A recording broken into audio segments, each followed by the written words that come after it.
क्या यूक्रेन और रूस के बीच चल रहा युद्ध बंद हो जाएगा? क्या रूसी राष्ट्रपति व्लादिमीर पुतिन और यूक्रेन के राष्ट्रपति ज़ेलेंस्की दोनों अब युद्ध को रोकने के लिए तैयार हो गए हैं? युद्ध विराम के लिए क्या दोनों देशों के बीच कुछ शर्तें रखी गई हैं? क्या ट्रंप की बात मान लेंगे व्लादिमीर पुतिन? जो पिछले कई महीनों में नहीं हुआ, उस पर अचानक ऐसी खबरें सामने आने लगे तो सवाल उठना तो लाजमी है। दोनों देशों के बीच चल रहे युद्ध को रोकने के लिए कई बार कोशिशें हो चुकी हैं और कई बैठकें भी हो गई है, लेकिन हर बार निराशा ही हाथ लगी है। दरअसल मामला ये है कि बाकी मीडिया रिपोर्ट्स की माने तो यूक्रेन के साथ युद्ध रोकने के लिए पुतिन लगभग तैयार हो गए हैं, वो भी शर्तों के मुताबिक। युद्ध रोकने के लिए पुतिन ने 3 शर्तें रखी हैं। यदि व्लादिमीर पुतिन की 3 शर्तों को ज़ेलेंस्की मान ले तो ये युद्ध रुक जाएगा। ऐसे में सवाल ये भी है कि पुतिन की वो कौन सी 3 शर्तें हैं जो युद्ध पर विराम लगा सकती हैं।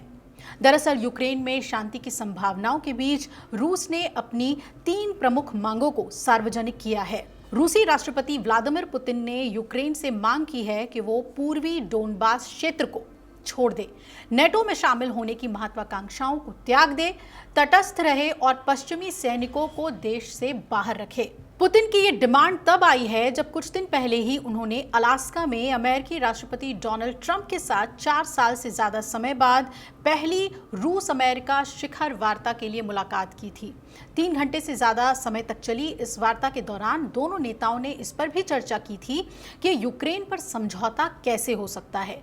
मुलाकात के बाद ट्रंप के साथ प्रेस को संबोधित करते हुए पुतिन ने कहा था कि उन्हें उम्मीद है कि ये बैठक यूक्रेन में शांति का मार्ग प्रशस्त करेगी।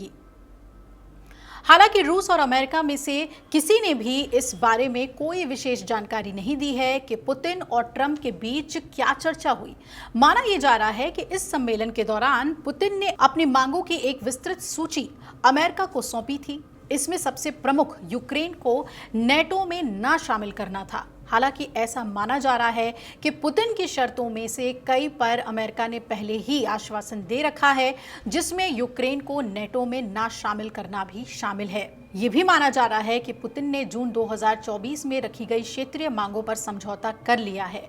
उस दौरान पुतिन ने यूक्रेन से उन 4 प्रांतों को पूरी तरह से रूस को सौंपने को कहा था, जिस पर मॉस्को ने दावा किया था। इसमें पूर्वी यूक्रेन के डोनेट्स्क और लुहांस्क, डोनबास और दक्षिण में खेरसोन और ज़पोरिज़िया शामिल है। जब यूक्रेन ने इन शर्तों को आत्मसमर्पण के समान बताते हुए अस्वीकार कर दिया था।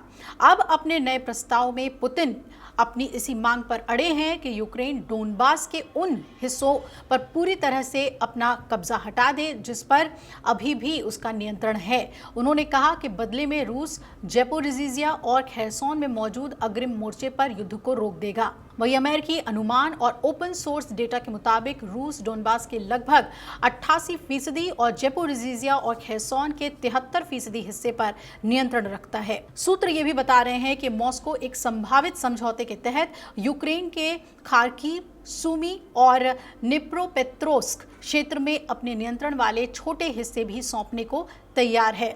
पुतिन अपने पिछली मांगों पर भी अड़े हुए हैं कि यूक्रेन अपनी नेटो की महत्वाकांक्षाओं को त्याग दे और अमेरिका के नेतृत्व वाले सैन्य गठबंधन से एक कानूनी रूप से बाध्यकारी वचन ले कि वो पूर्व की ओर और विस्तार नहीं करेगा। इसके साथ ही वो चाहते हैं कि यह समझौता ऐसा भी हो कि कोई भी पश्चिमी सैनिक शांति सेना के हिस्से के रूप में यूक्रेन में जमीनी स्तर पर तैनात नहीं किया जाएगा। ये जो 3 शर्तें हैं, क्या ये ज़ेलेंस्की को स्वीकार होगा और क्या ट्रंप दबाव बनाकर ज़ेलेंस्की को मानने के लिए मजबूर करते हैं? और ये युद्ध विराम अगर इन शर्तों के साथ होता है तो ये जाहिर तौर पर रूस की जीत है। अगर आप ये वीडियो YouTube पर देख रहे हैं तो हमारे चैनल को सब्सक्राइब कर बेल आइकन दबाएं और Facebook पर देख रहे हैं तो हमारे पेज को लाइक करें।